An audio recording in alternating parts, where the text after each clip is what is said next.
Hi, I'm Emily and welcome back to my YouTube channel. This week we'll be interviewing Dr. Sean and his patient Emma, who had the guinea worm. The guinea worm is a disease found in many developing countries such as Chad and Somalia. Also, there were 22 cases worldwide in 2015 and 41% of those were in Chad. The guinea worm is a parasite and it is very, very rare. Now let's go check out our interview. Now with Dr. Sean and Emma to hear her story. Tell us a little more about the disease, Doctor. The guinea worm, also known as Draconculiasis, is found mostly in Chad, Mali, Ethiopia, and South Sudan, where they don't have access to clean water.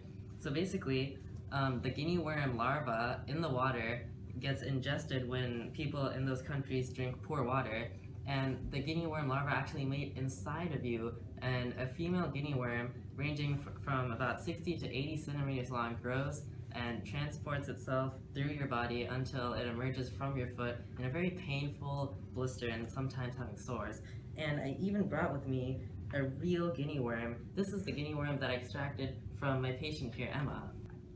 Well, that was an interesting explanation. Emma, can you tell us a little about your story and the signs and symptoms of the guinea worm disease? Okay, so about a year ago, I went to Chad, Africa with my sorority sisters for a mission trip to help the needy children. Go Tri Delta. So afterwards, after helping all the needy children, I was really thirsty and I needed to get a drink from the only water that they had was this big murky pond kind of thing. And so I took a drink from there because I couldn't wait until I got home. And it wasn't until a year later that I felt horrible. I started getting nauseous and I started vomiting and it was just exhausting. And then I got this hive on my foot, a big pimple. And then he helped me with it and he drug out this long worm out of my foot. What's this worm? It's crazy. And so it was such a long process, and afterwards it was awful. I kept on vomiting and I was nauseous all the time, and it took forever to get over it, and I almost got kicked out of my sorority because it took forever, and yeah, it was awful. So, as Emma explained, the way I treated her disease was I pulled out the worm a few centimeters each day. It took a few weeks, but there's not really any drug or any vaccine to prevent this, so really it's just general hygiene, drink clean water.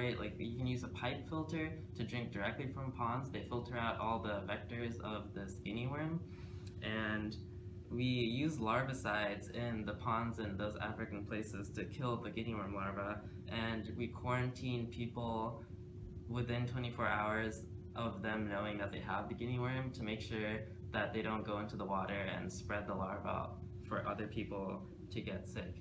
Also, one thing we use is topical antibiotics to prevent secondary infection, because when the guinea worm comes out, it causes blisters and sores, and that could easily get infected.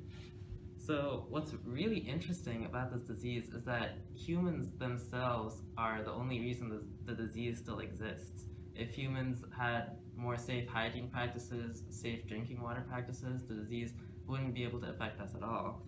Also, it's the largest tissue parasite that affects humans, with the female ranging from, like I said, 80 centimeters long. Also, there's a guinea worm eradication program by the Carter Center, and what they do is they go to Africa and educate people in areas that are affected by the guinea worm so that they can have safer drinking water practices and hygiene practices to prevent this.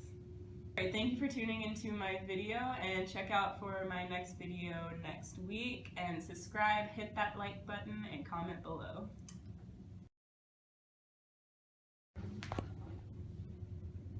We have 15 minutes. Let's go. I'm ready! The guinea worm is a disease found in many developing countries such as Africa. Africa's not a Is this a YouTube channel? I don't know. Is this a YouTube channel? Who knows? I don't even watch YouTube. Yeah, let's just listen.